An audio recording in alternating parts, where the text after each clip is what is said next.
Buenas tardes a todos. Pues vamos a dar inicio a nuestro episodio 780, ya muy cercano al episodio 800.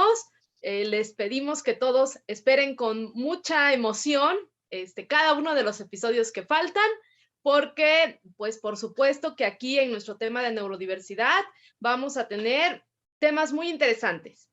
Y una muestra de ello es el día de hoy con esta gala que tenemos a partir de la plática tan importante de algo que pareciera ser muy clásico para todos los escenarios, que es el cuento. El cuento que precisamente deriva del latín computus, que significa cuenta, contar una narración breve que ya sea creada por uno o varios autores, y esta narración que nos permite precisamente transportarnos a diferentes escenarios creativos de imaginación. ¿Y quién más que platicarnos sobre este tema tan bonito como es el cuento, que la maestra Yesenia Altamirano Maldonado, que es nuestra invitada del día de hoy? Muy buenas tardes, maestra.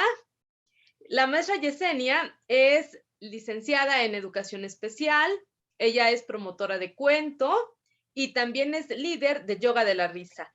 De verdad que tiene una amplia experiencia y sobre todo este carisma que se necesita para poder platicar nuestro tema del día de hoy, el cuento como estrategia para niños con TDA. Pues bienvenida, maestra Jessie, y estamos aquí todos gustosos de compartir esta tarde con usted. Queremos escuchar y aprender mucho de la forma en la que tenemos que llevar el cuento para que sea algo atractivo hacia los niños, para que se vuelva algo ameno y que ellos lo disfruten desde el primer momento en el que están escuchando, ¿no? Y creo que desde este punto podremos ir aprendiendo un poquito de toda la información que usted nos está proporcionando. Muchísimas gracias, Rox. Bienvenidos a todos los que nos van a escuchar, los que nos escuchan. Estoy muy contenta, gracias por la invitación. Agradezco mucho este espacio de compartir algo que a mí me encantan los cuentos.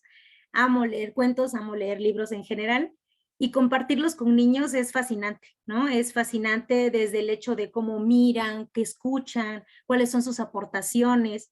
Tenemos un sinfín de historias que contar, ¿no? Hay la oportunidad de saber que cuando los niños están desde muy pequeños, ellos empiezan a encontrar ese sonido a través de la narración, porque escuchan la narración de las voces de los padres, de los abuelos, de las personas cercanas, y establecen ese vínculo comunicativo, ese vínculo de amor, ese vínculo social, que nos va a llevar a toda esta parte de después de la narración, ahora sí a los cuentos, ¿no? Estos cuentos que llegan a mostrarles los mundos cercanos, mostrarle emociones, nuevos lugares, situaciones y temáticas específicas, modelarlos también, ¿no? Llevarlos hacia un modelado específico de conducta, hacia una pauta a seguir para un comportamiento que queremos modelar en los niños. Y pues este tema es para niños con TDA, sin embargo, esto de los cuentos no es solamente para ellos, ¿no? Es en general, todos somos, todos estamos, todos escuchamos, nacimos escuchando una narración de familia, una historia de familia, y nuestros niños requieren de ese acompañamiento a través de los cuentos. Es fascinante, a mí me encanta, ¿no? Y con los niños, poder estar haciendo esto no es solamente hablarlo, ¿no? Es cambiar los tonos de voces, es hacer voces de bebés, voces de viejitos, los gestos de las personas, ¿no? Es la sorpresa, el exagerar. Incluso podemos tomar recursos, ¿no?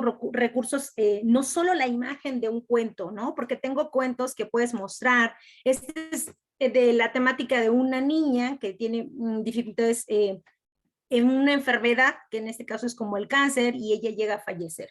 Es un tema muy fuerte que a través de un cuento lo puedes llevar con los niños, ¿no? Puedes explicar, pero no necesariamente puedes abrirlo y leer los cuentos, sino narrarlo, ¿no?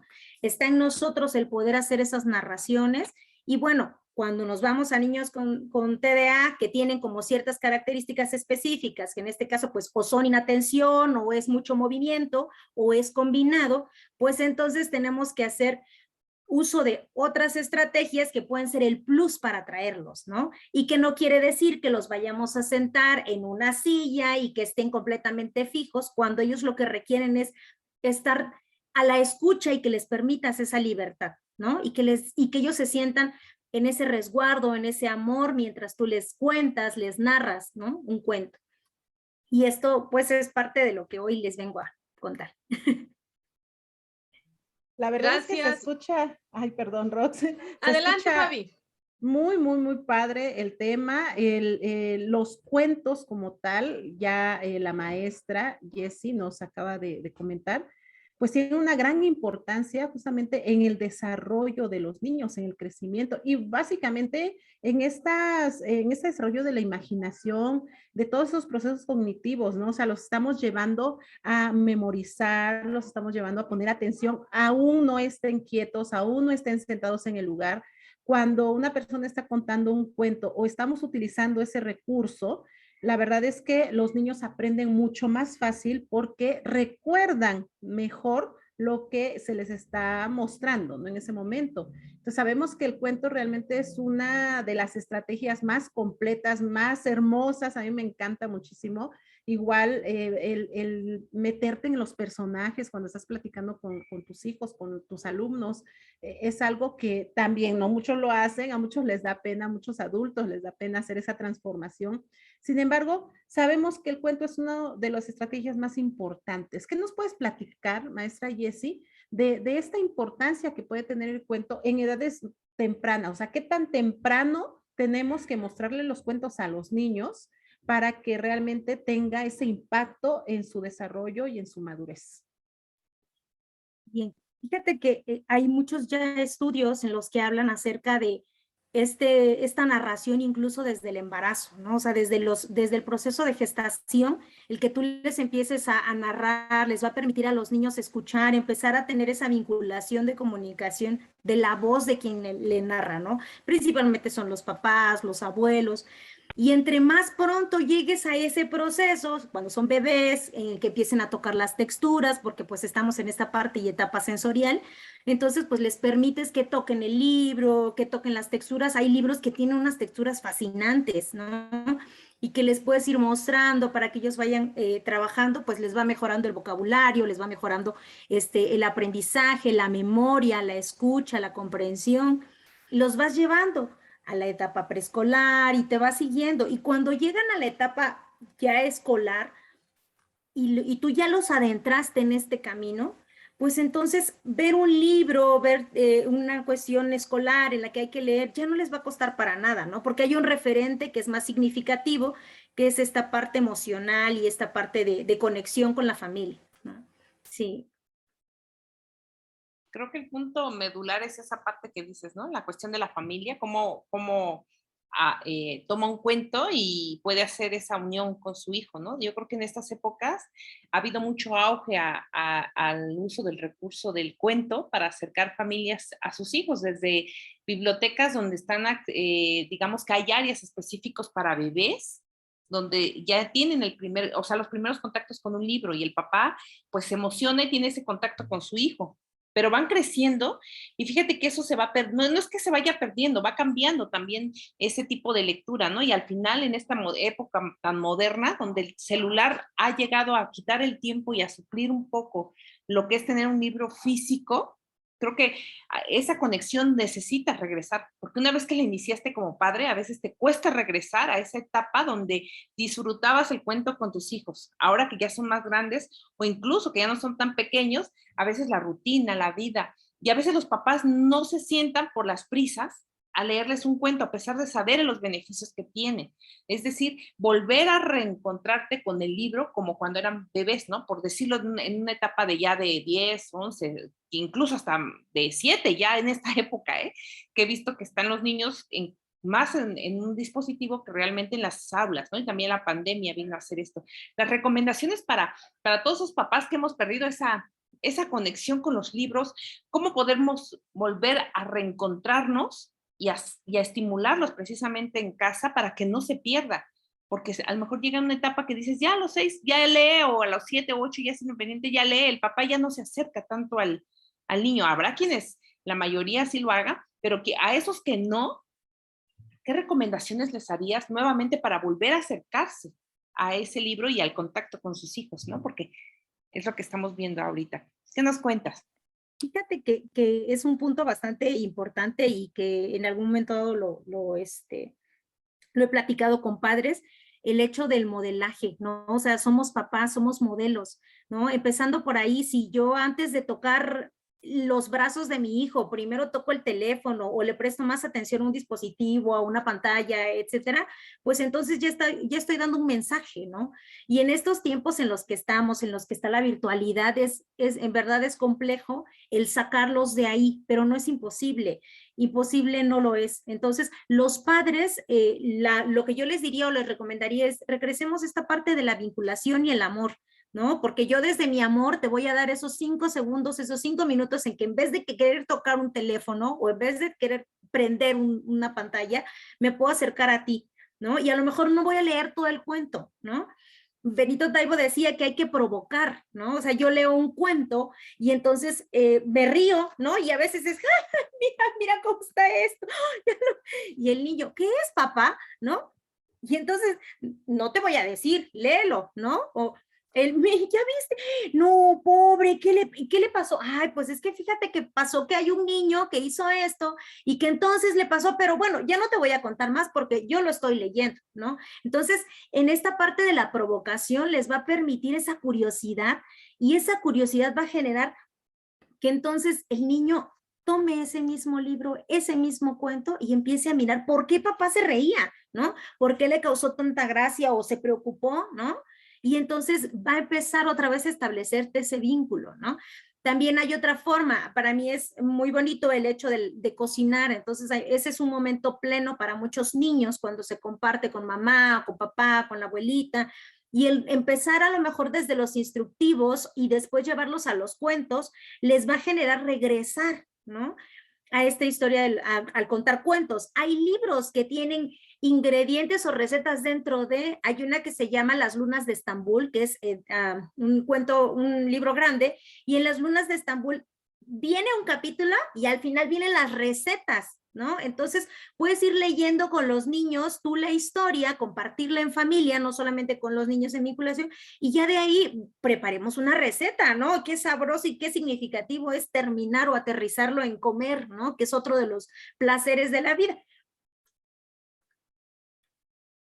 Fíjate que ahorita que nos estás platicando esto lo dices tan fácil, ¿no? Que de repente se nos olvida y le queremos dar mucha complejidad a algo que si nace desde la emoción y esta emoción del transmitirlo, se puede volver mágico sin necesidad de tener tantos recursos.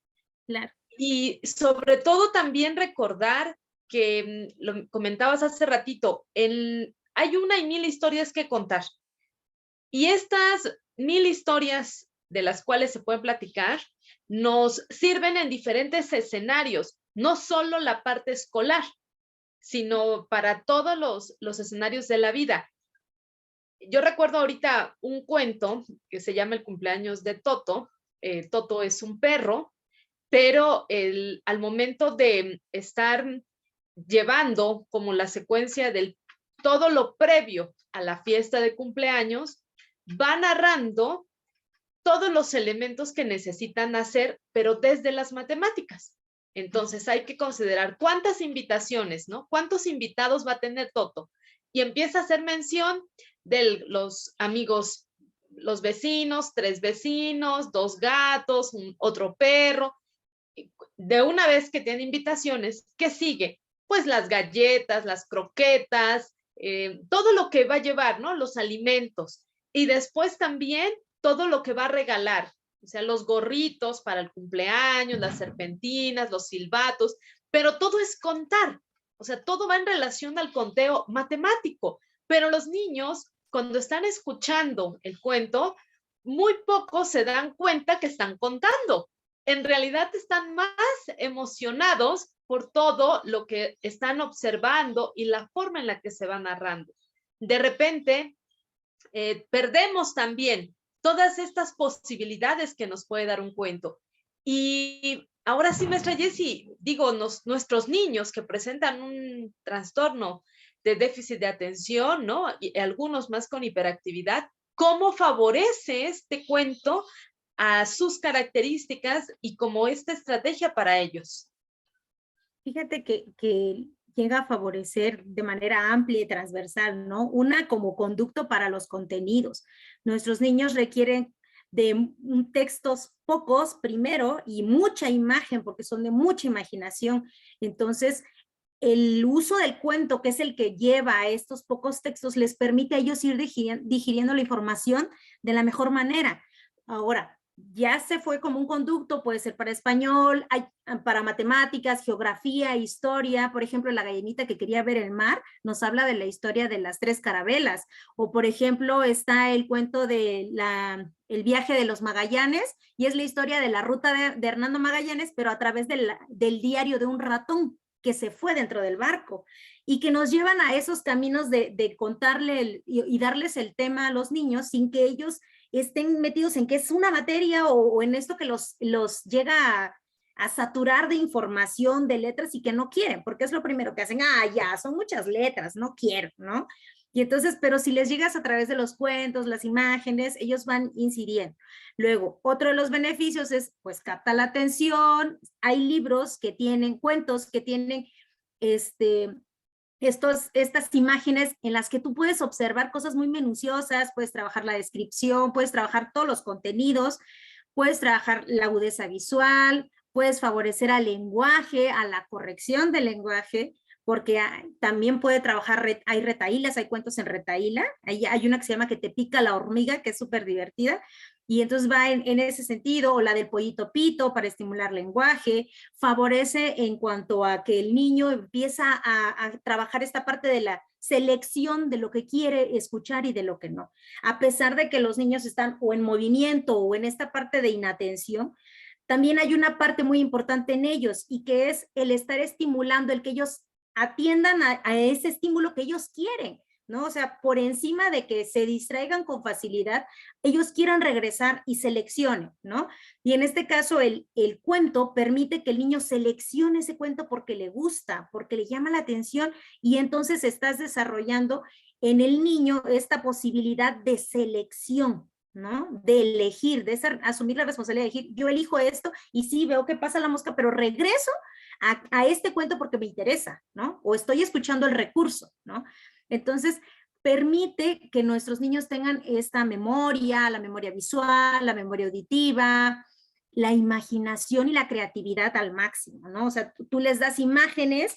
Yo tengo aquí como muchas imágenes, son tíos, o sea, familiares con los que tú puedes empezar a crear los recursos y puedes crear un cuento a través de su propia historia, ¿no? Tú les inicias con el Había una vez, o el Bienvenidos todos, estamos aquí en un circo, y entonces les generas, ¿no?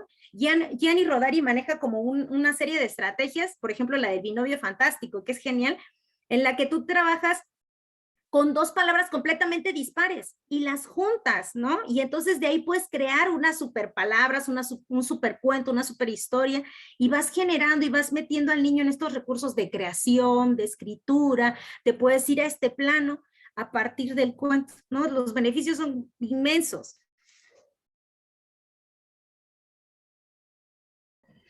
Fíjate que ahorita que estaba escuchando, me viene a la memoria muchísimos puntos o muchos recuerdos de situaciones que he vivido con mis hijos. Yo tengo 2 niños, bueno, una niña y un niño de 8 años. Y efectivamente, desde muy pequeños, desde el embarazo justamente, a mí me gustó mucho trabajar el cuento, la música, les ponía yo la música todo el tiempo, leía cuentos, pero no nada más cuentos como para niños, sino me gustaba mucho leer, ¿no? Entonces yo me ponía a leer y platicaba con ellos. conforme ya nacieron, fueron creciendo, los llené como de muchos libros, libros adecuados para su edad, pero también de otro tipo de libros. Pero tiene razón, Rosy, ¿no? A veces la misma rutina te absorbe y entonces como que dices, bueno, ya saben para qué es el cuento, pues ya lo pueden ver ellos solos, ya lo pueden hacer ellos solos, y entonces como que empiezas a dejar que ellos sigan explorando.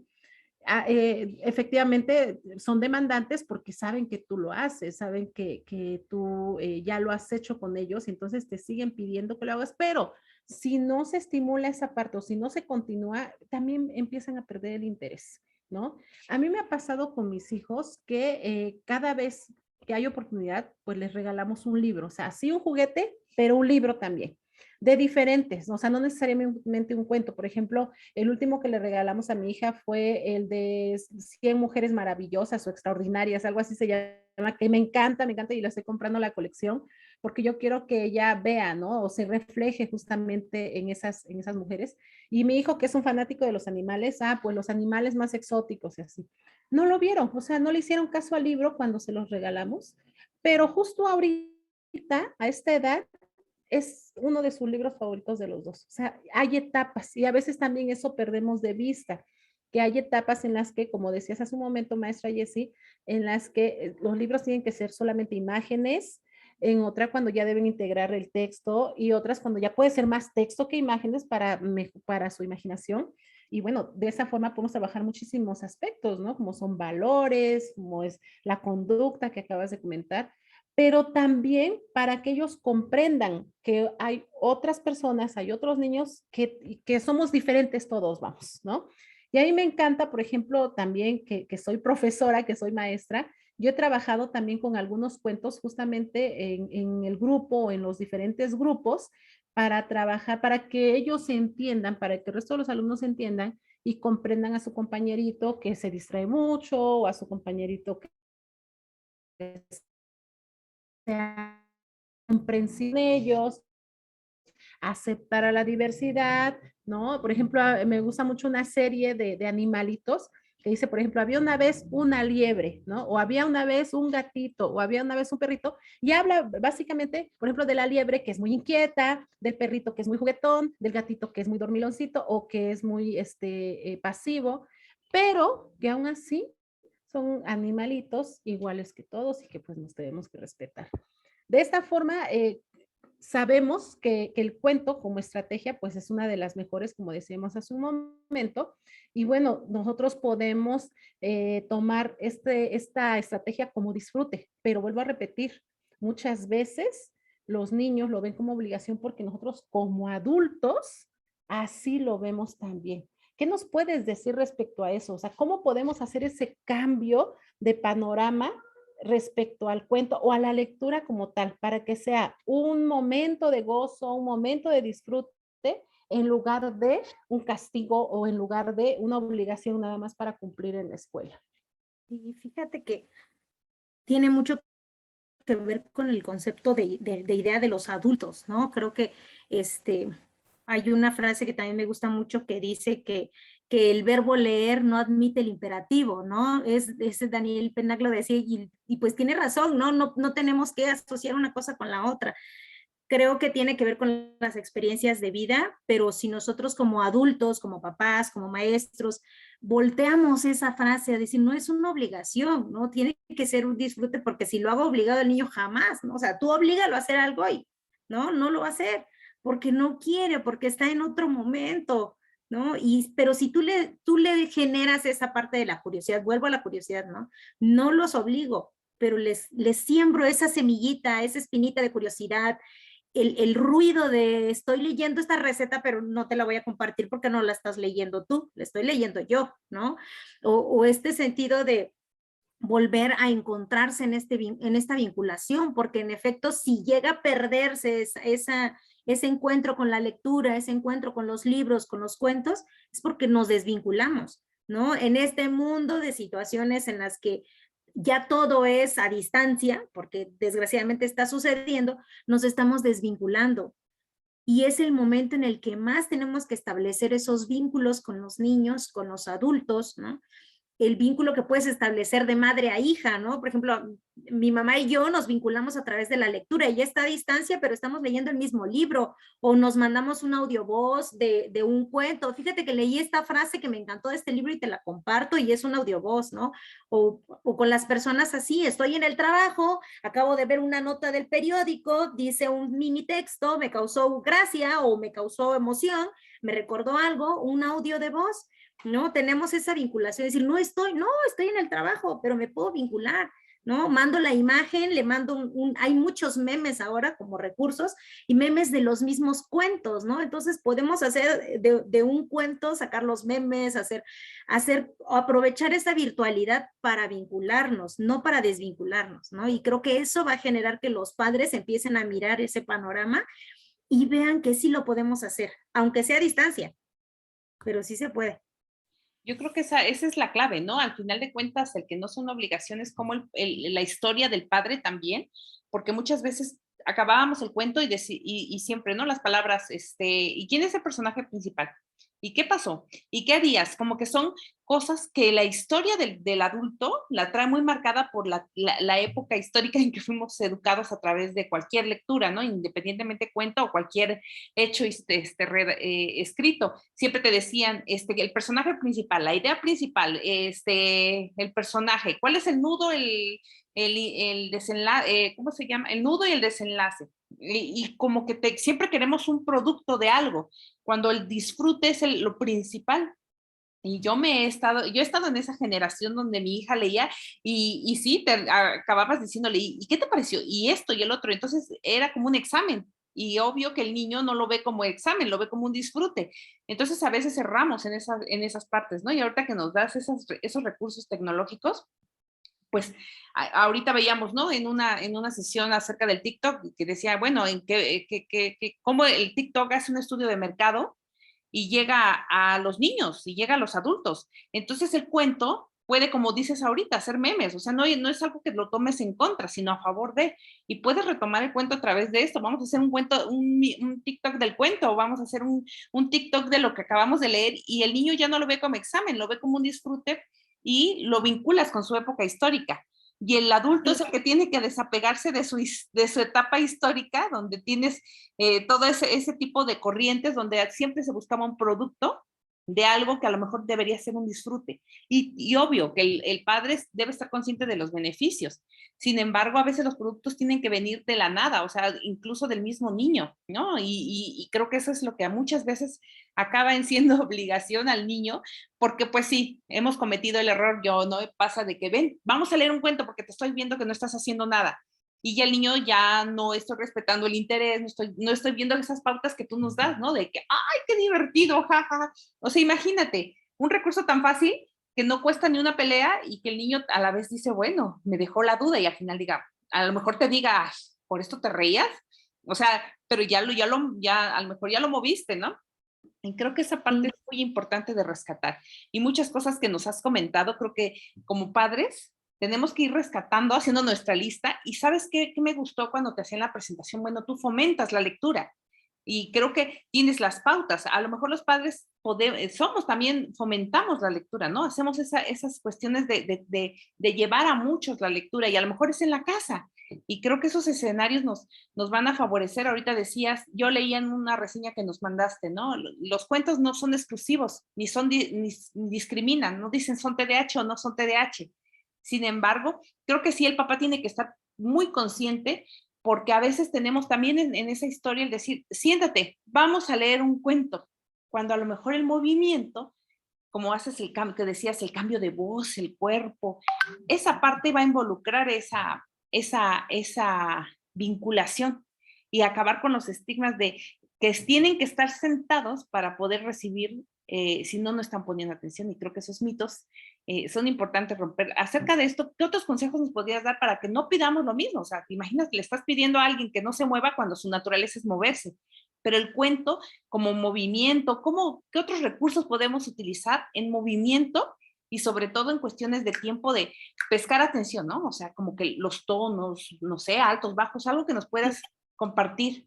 Fíjate que en mi experiencia con niños con TDA ha sido muy rica, En ese sentido, en un grupo, me ha tocado trabajar con un grupo completo de niños y 1 o 2 niños con TDA, y entonces estás leyendo un cuento y pues los niños que no tienen tanto movimiento ni tanta energía, porque no es la naturaleza, se sientan, están ahí escuchando en el piso, y los otros 2 corriendo, uno para un lado y uno para el otro, y tú sigues contando, y tú crees que, o sea, un maestro de básica dice, los niños que están poniendo atención son los que están sentados. Pero cuando tú lanzas alguna pregunta, el que contesta es el que se está moviendo, ¿no? Porque él tiene la posibilidad de atender a 2 estímulos al mismo tiempo y corre y escucha. Pero volvemos al punto de que él elige qué escuchar, ¿no? Y entonces, como él elige, él determina el contenido y está escuchando y lo puede seguir dejando en esa libertad. ¿Por qué le generarían, por qué tener que dejarlo sentado cuando eso no va con él, ¿no? Necesita moverse y entonces eso lo libera y entonces le permite atender a otros estímulos, ¿no? A que si está sentado con la necesidad de querer moverse, pero no se puede mover y entonces piensa en que se quiere mover y se tiene que mover y su cabeza está pensando en eso y ya no hay lugar para ningún otro estímulo porque su cabeza está llena de movimientos, ¿no? Y por el otro lado, lo que mencionábamos en esta misma experiencia, el hacer esta parte interactiva, ¿no? A veces no necesitamos, yo tengo algunos recursos, ¿no? Tengo muñecos, tengo pelucas, ¿no? Sonidos, pero a mí me ha gustado esta parte de hacerlos parte del cuento. Y entonces, por ejemplo, ¿no? Voy contando la historia de un ratón que va caminando y antes de que empiece la historia yo les digo, a ver, cuando escuchen la palabra ratón, me aplauden, ¿no? Y aplauden 2 veces. Cuando escuchen la palabra galletas, hacen palmaditas, ¿no? Hacia abajo, puñitos. Y entonces les voy metiendo a través de palabras un movimiento. Y entonces estoy generando a la vez que los niños de grupo estén trabajando su atención, pero también en los niños con TDA estoy favoreciendo a su movimiento y a su atención. Y así también yo estoy midiendo qué tanto están atentos y en qué momentos se están perdiendo. Automáticamente captas la actividad. Luego hay otra, ¿no? Yo uso mucho estos, como hay pollos, hay diferentes como para bebés, me parece que son. Y entonces estoy contando el cuento y de repente... Y pregunto el nombre de algún personaje, ¿no? ¿Y cómo se llamaba la gallina de la que hablaba el cuento? Y entonces se quedan, ¿no? Y entonces los regresas a la atención, los captas de nuevo y los regresas, ¿no? Cuando estás en casa, yo disfruto el hecho de comer mientras estoy leyendo. Y entonces eso lo hace significativo, ¿no?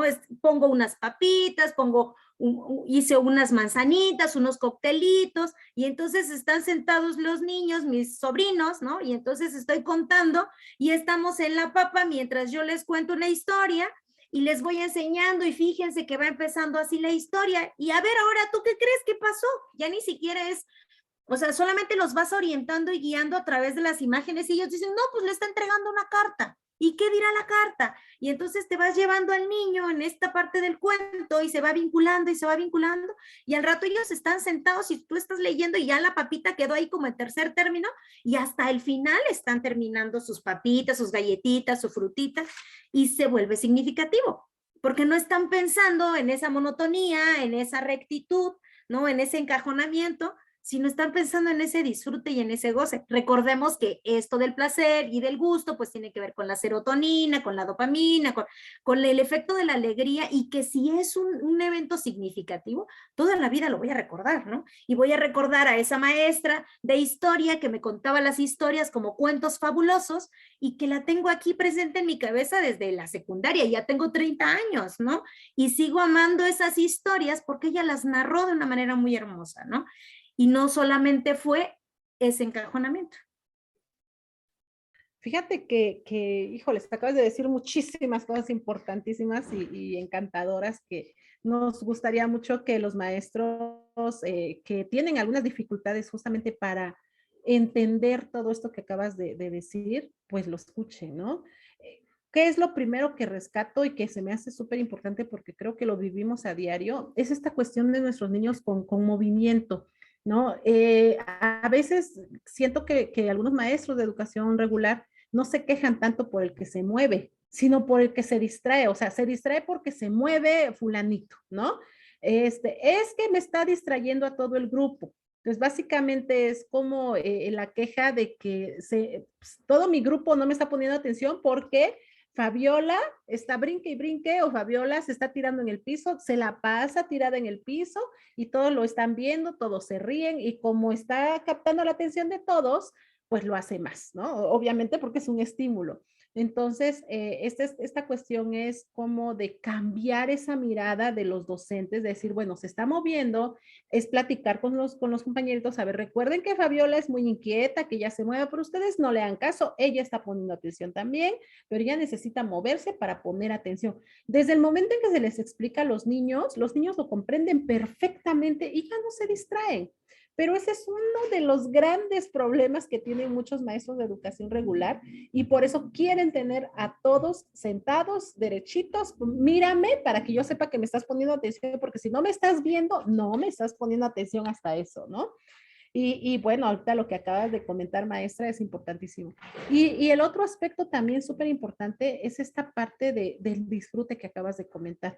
Igual, con esa historia educativa que tenemos los de 30, 40 años, donde efectivamente tenía que ser algo muy ceremonioso, vas a leer en voz alta, claro, sin errores, por favor, respeta los puntos, las comas, las pausas donde vayan. Entonces es algo tan ceremonioso que es aburrido, ¿no? Y que es monótono. Y entonces los niños no lo quieren hacer, y cuando lo hacíamos era porque tenía que ser algo para cumplir. Y leer rápido, porque a ver cuántas palabras por minuto vas a leer, porque si no vas a tener 6 o 5 o 0, ¿no?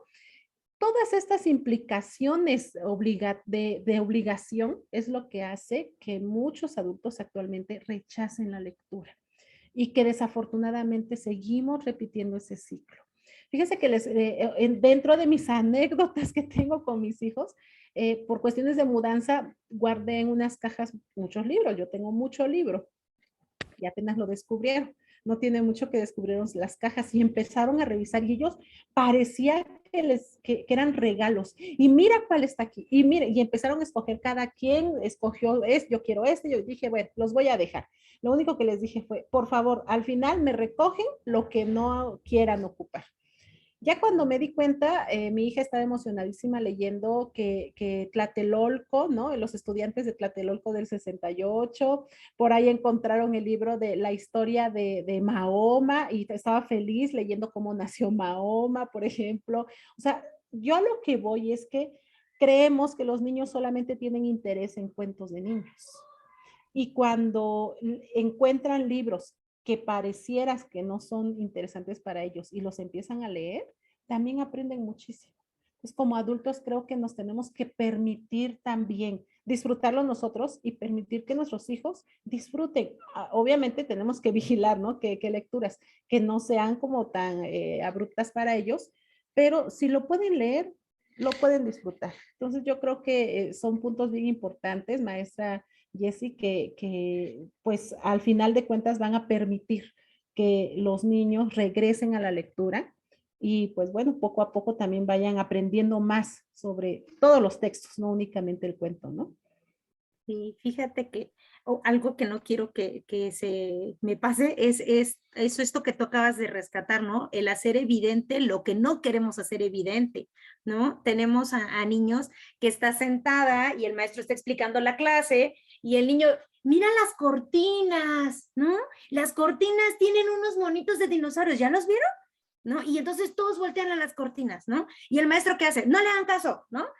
Y entonces, ¿qué sucede? Ignoras algo que ahí está, no lo estás haciendo evidente, ¿no? Y creo que ese es uno de los grandes recursos y que es para todos los maestros en general, hacer evidente. Su compañero ya vio que ahí hay dinosaurios, los van a ver siempre, vamos a regresar al tema y luego los volvemos a ver al ratito, ¿no? O sea, incluso hasta lo podemos incluir, ¿no? Estamos leyendo, estoy leyéndoles un texto de historia, un texto de geografía y ¿y dónde creen que se fue ese animal que está en la cortina, no? Aquí dentro, si lo metemos en la geografía o lo metemos aquí en un viaje, ¿a dónde se fue, no?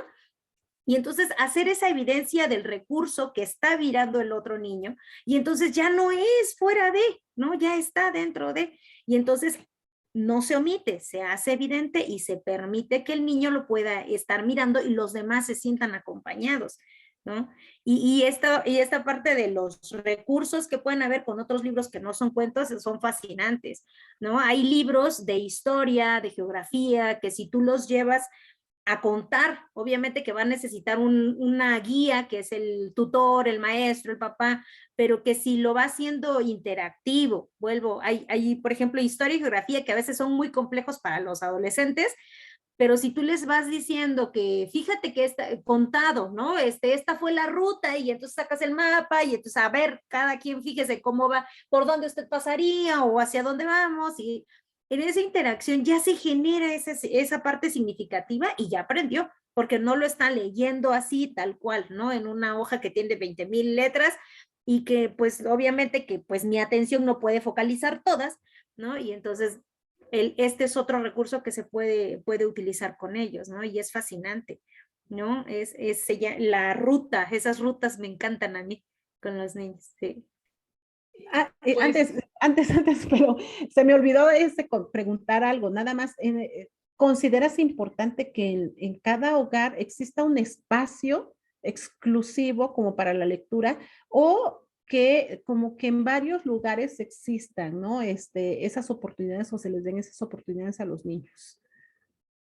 Fíjate que el espacio puede ser movible, ¿no? O sea, por ejemplo, a veces tenemos un solo cuarto y ahí dormimos y ahí todo, ¿no? Entonces, si es un solo cuarto, pero pues bueno, ¿no? Nos vamos a tirar en el piso y jalamos una sabanita porque hace frío y entonces leemos, ¿no? Y ponemos el café y las galletas y ya estamos leyendo. Y ya armamos un recurso y un espacio muy bonito, muy acogedor, muy cálido, ¿no? O a veces, no, pues estamos en la hamaca, ¿no?